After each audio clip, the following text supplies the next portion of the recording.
Hey guys, welcome to week 3 of our November curriculum. Today's video is for our Monday, Tuesday classes. The next video is going to be our review video before testing next week. All right, but before we get started, I want you to get yourself warmed up with some jumping jacks, push-ups, sit-ups, front-ups. That's when you swing your back leg up and get a nice stretch in your leg, and then finish up with 30 seconds, or even you could do 10 star jumps, or 30 seconds of mountain climbers, or jogging with high knees, or even just holding a plank. But get your body warmed up and we'll get going. Okay, so today we are going to start off reviewing our single sinawai. Remember, that's with the sticks. All right, so just a quick reminder, when you are given sticks, you always want to tuck them under one armpit, or if you're using 2 sticks and waiting instructions, you can tuck one under each arm, but you want to make sure you don't let go of the handles, because typically we say red in the right hand, black in the left. Well, I'm not mirroring you guys, okay? This is my right hand, all right? But if I was in the mirror for you, it would be like this. So always think red right, black left, tuck it under each armpit, bring your elbows down, and this is how you wait patiently for your instructions. All right, so just a quick reminder, single high sinawai. You bring the sticks up here, your elbows are nice and high, your hands are almost to your ears, all right? And remember that when you reach out, it's not just swinging the stick up and down. You want to get that little reach with your wrist that kind of flicks it straight out.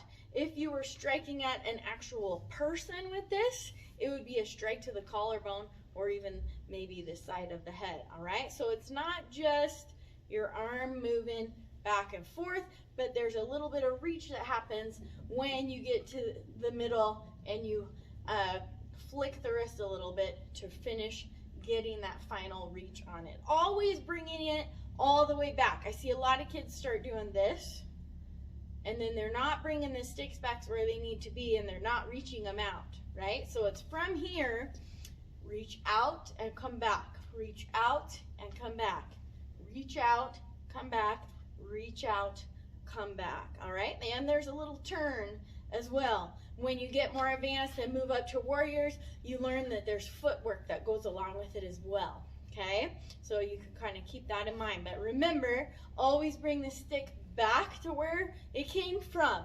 You don't want to swing out and then leave it down, okay? All right, so that is single high sinawai. If you have some sticks, go ahead and practice that. If you have 4 sticks, even if it's like toy foam swords you have at home, or some pool noodles, something that you can practice waiting properly, sticks out, bring them up, and then reaching across to the opposite side, imagining swinging at the collarbone. All right, that is the single high sinawai. Spend about a minute or 2 practicing that. Ready, set, go. All right, now we're going to talk about single low sinawai. Remember, I talked about the high one. Your target is collarbone, or even side of the head.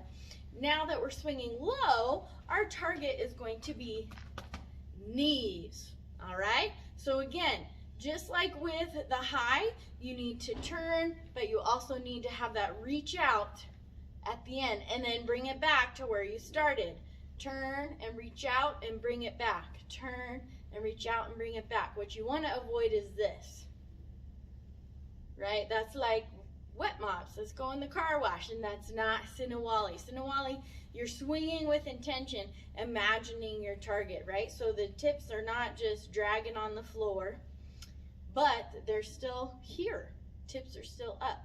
Notice my palms are up. You don't want to have your thumb turned down and reaching like this, okay? That's the wrong angle, and then you can't get that snap in the wrist. So hands are down, palms are up, and you turn and you give that snap out at the center, imagining your target is their knee. So this is called single low sinawai, all right? Notice I've got my elbows pinned in close, but then when I do reach out to the front, right? It's not just arms hanging down and swinging the sticks back and forth, okay? Elbows sucked in, sticks are still pointed up, reach out, reach out, reach out, reach out. So that is single low sinawai. Go ahead and spend another minute or two practicing targeting the knee. Ready, set, go. Okay guys, next up we're going to be reviewing our kicks that we've learned this month. We've learned pivot front kick and side kick. Now remember, both of those kicks have the same 4 parts. We've got chamber, kick, retract, back to balance. The really neat thing about having those same 4 parts is when you get to the retract, it's setting you up to do another kick again if you want to, and if you've got the balance, all right? So just a real quick review, our pivot front kick, I'll turn a little bit, we've got chamber, kick, retract, back to balance, keeping a good foot position, nice strong foot, not letting it droop down, strong foot, kick straight out, retract, back to balance, all right? Now, the side kick, same 4 parts, same chamber, only now you kick out to the side, retract, and back to balance. Don't be too discouraged if you struggle with your balance. All right, as you can see, even sometimes black belts lose their balance a little bit, okay? What you can do is have maybe the back of a chair or arm of the sofa, something that you can hold on to, or even your parent or a helper to hold your hand. And here's what we're going to practice today. We are going to practice putting our front kick and side kick together. All right, so it starts with chamber, kick to the front, retract, kick to the side, retract, and back to balance. All right, so one more time. I'll show you on the other side. We've got chamber, kick, retract, side kick, retract, back to balance. It's really neat how that retract and chamber is all in the same place for 2 different kicks, and it allows you to combine them together in a kicking combination.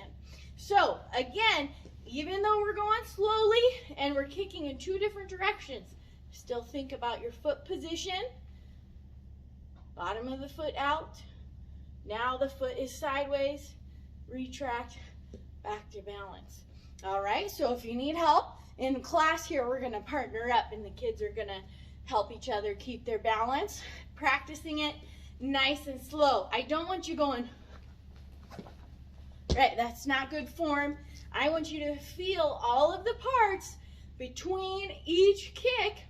Chamber, kick, retract, side kick, retract, back to balance. I want you to go just that slow, doing 10 on each side. So 10 sets. One front kick, when then your side kick, that equals 1, right? Every time you go back to balance, that's counting the net. That counts for the next one, okay? If you find yourself really struggling with the balance, even if you're holding on to something, you can do what's called, we call it a kick stand, where you chamber, kick, and when you retract, you set your toe down on the ground just lightly, and then chamber again and go for the next kick, and then go back to balance. So it's not an all the way back to balance. It's just kind of chamber, kick out. If you need to catch your balance really quick, bring that knee back up for your chamber, kick, and then finish it out. All right, but again, 10 on each side, going nice and slow, feeling those parts. Remember, the chamber and retract are all from the same position, right here, whether it's going forward or to the side. All right, I want you to feel that transition where your chamber stays in the exact same spot, whether it's going forward, side, forward, side, right? But I want you to go back to balance between each one so you can count how many you do. 10 on each side, ready, set, go. All right, guys, so the last thing we're doing in class here today is another partner game where we're using the balls. And what they're going to do is they're going to stand back to back, and they're going to put a ball between their backs and lean into each other. And as they're holding the ball between their backs, they have to shuffle sideways down the mat and back. So if you have a ball at home or anything that you can hold between back to back with one of your siblings or one of your parents and try and work on some cooperation with that, you guys go ahead and do that and have fun with it. All right, building some teamwork and working together, trying to keep that ball between your backs and off the ground. All right, so today on our sheet on cooperation, we just have number 5 left to chat about. Repeat after me or just follow along.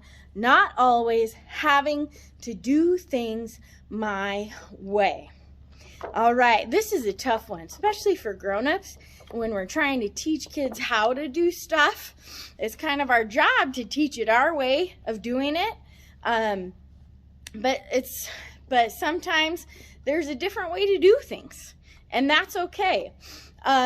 So I had to teach my son how to fold his laundry, and I have a certain way that I think laundry should be folded.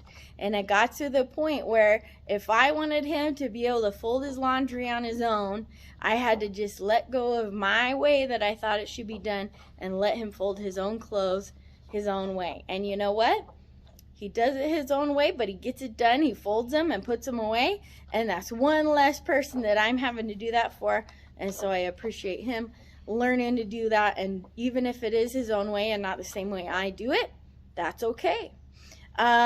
So sometimes we think, oh, I have to put my socks on before I put my pants on, or no, I have to brush my teeth before I go potty, before I get ready for bed, right? We think we get in these routines and we think we have to do it exactly the same way every time.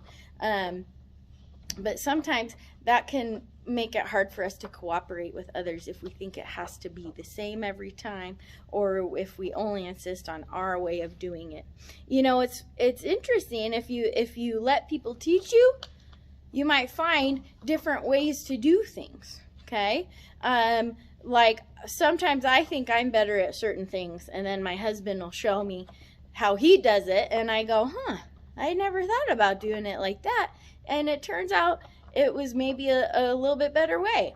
And sometimes he learns those kinds of things from me too. It's important to let people show you different ways of doing things, and then to give it a try.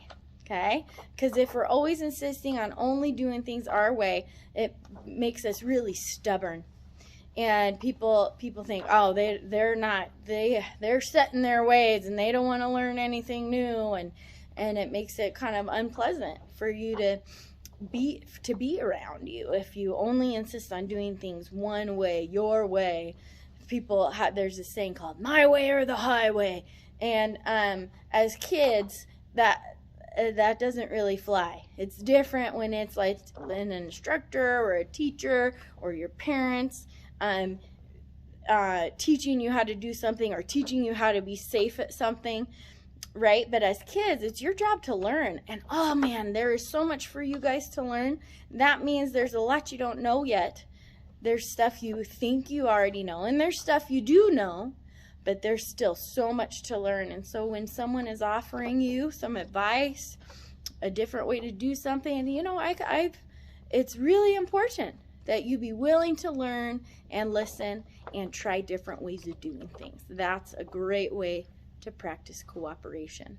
All right, that's all I got for you guys.